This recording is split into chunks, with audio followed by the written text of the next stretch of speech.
I think it can be hard to believe the narrative of people living in poverty, that they've done this to themselves. They make poor decisions. They don't care about their kids. I know from growing up under those circumstances that that's not true. That wasn't true of my parents. That's not true of the families we grew up in. It's not true of the parents that we work with every day in communities around the country. So what I would want policymakers to believe in, and the public at large, is that parents, even low-income parents, are worthy of investment.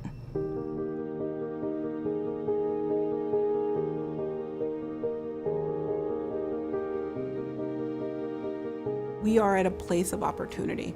We are at a place where we can begin to think in some innovative ways. We can begin to build on some of the successes that communities are experiencing.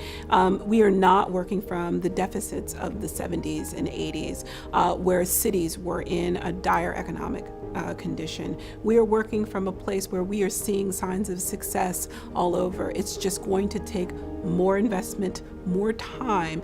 It is actually quite recent that we've had the research results that point to the importance of opportunity at the community level. And it turns out that it's the characteristics of the region and the community that are more important in predicting that child's opportunity in life, that child's mobility. We know, for example, that for the typical child growing up here in the city of Philadelphia, their income loss will be about 3% from an average child growing up in another community across this country. But if you just kind of cross the border out of Philadelphia and go into Bucks County, we know that kids growing up in Bucks County will experience a 13% increase in their income simply because of where they live. We became a country that was creating jobs, but many of them were bad jobs and still are bad jobs.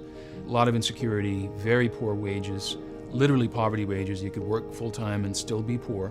That's not a recipe for inclusion or inclusive growth. The goal of the Fed is to create conditions in which economic growth can thrive. One way to encourage that growth is by ensuring that every part of the country, every community, every individual has a chance to become economically self-sustaining. Making sure that everyone has a level playing field just makes good economic sense. I think the feds can play a fairly important role, especially the regional feds, like the Philadelphia Fed. You're closest to this labor market. So you could really, number one, get in and really find out what's going on in the labor market.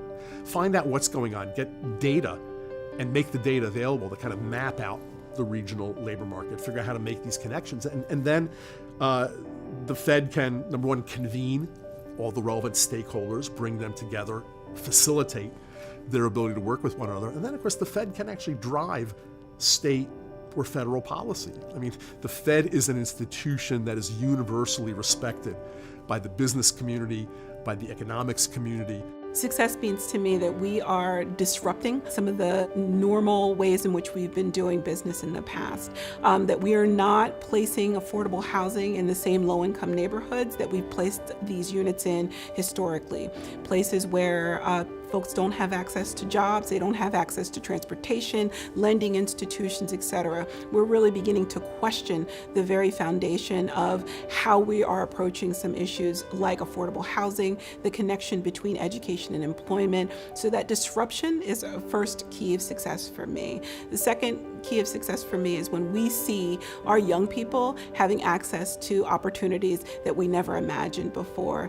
If young people in the city of Philadelphia have the same access to information, choices, options, careers that children in Bucks County have, I know that we are having some impact in terms of making success because those young people will become our next generation workforce. They will be our next generation consumers. They are going to be people that we rely on to make our economy continue to thrive and grow.